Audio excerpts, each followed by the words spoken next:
Usually ponds are the shape of a town tells us about the origin of the town. And looking at it, you can tell that Peruge was not a Roman town. Why? Because we don't have here the Cardo and the Decumanus.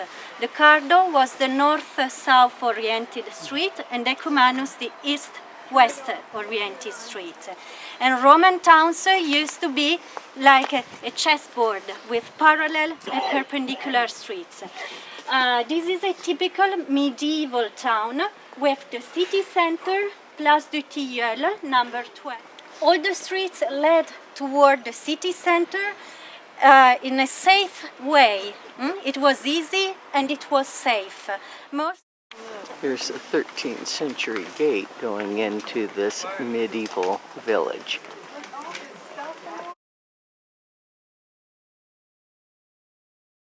It's rare for a church to have arrow slits, but this one did, so it was fortress and church.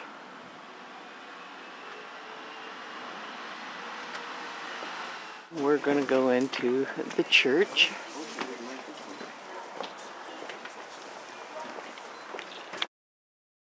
We have probably the baptismal font.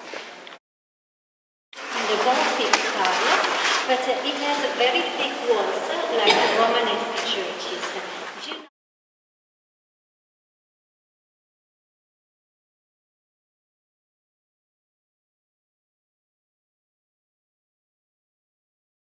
Here's what's left of the gate. I just wanted to show keep you the anyone out. right-hand portal, which dates to the 13th century. And you see, it's reinforced with wrought iron studs. Why? Because when the portals were closed and enemies tried to get in, they had a kind of, I think it's called a battering ram, and it got stuck in the studs. That's why the door was reinforced this way. So this is the church. This was a bourgeois house. That's just a person who lived in the burg. A villain lived in a villa in the countryside. There's a car in here.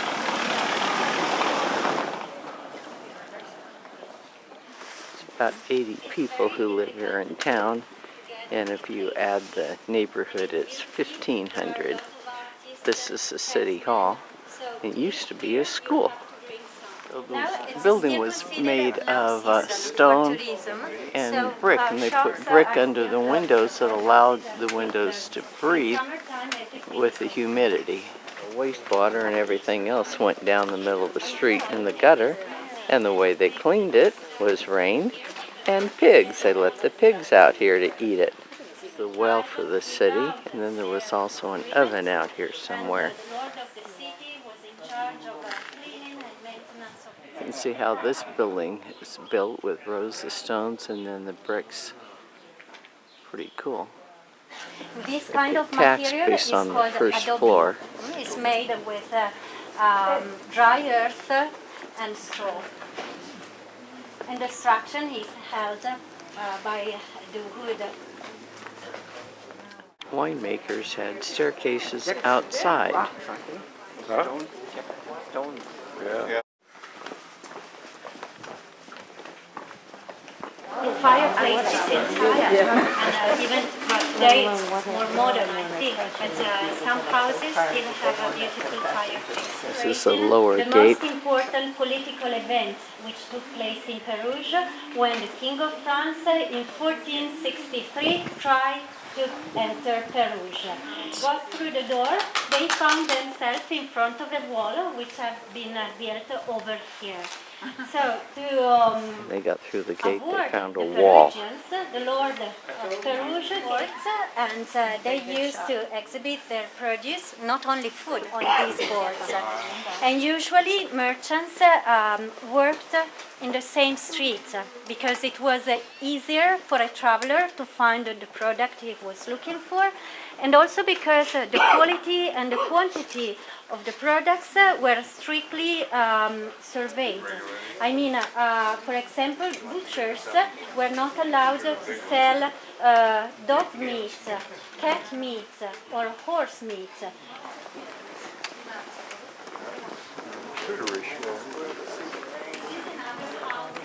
Windows didn't exist before the 14th century.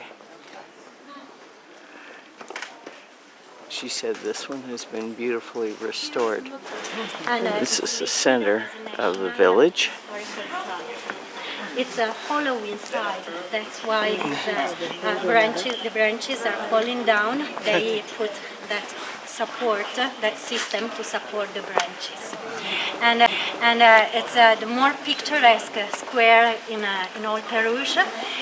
In the old times, it was surrounded by hotels, the hotels of the time. And there's still one surviving. This one. Can't tell what time it is today. It's overcast.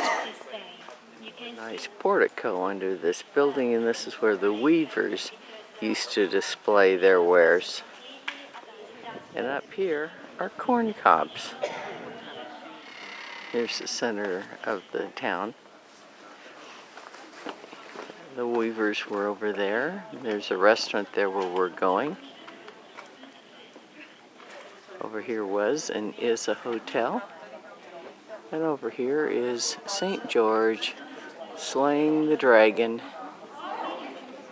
It's a good site for movies. They shot some of the Three Musketeers here. And Bill Clinton has been here. This hotel was built in the 14th century.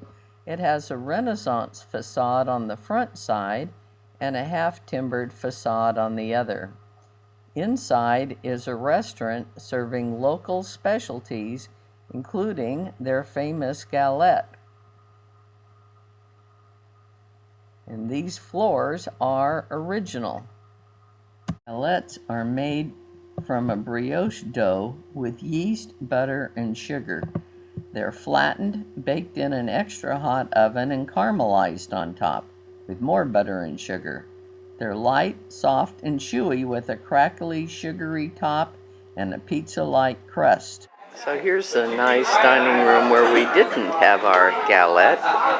And I can see there's a staircase over there, or was. You can have a real fire in the fireplace. Another fireplace, totally open, easy for kids to get burned. Another staircase over there. Another fireplace in here. Nice big roaring fire today. Has a spit where ages ago they cooked the meat in front of the fire. And these candles, there's a lever at the bottom that you wind up as the candle gets shorter until you've used up the candle. Pretty clever. 4:30 and the kids are getting out of school.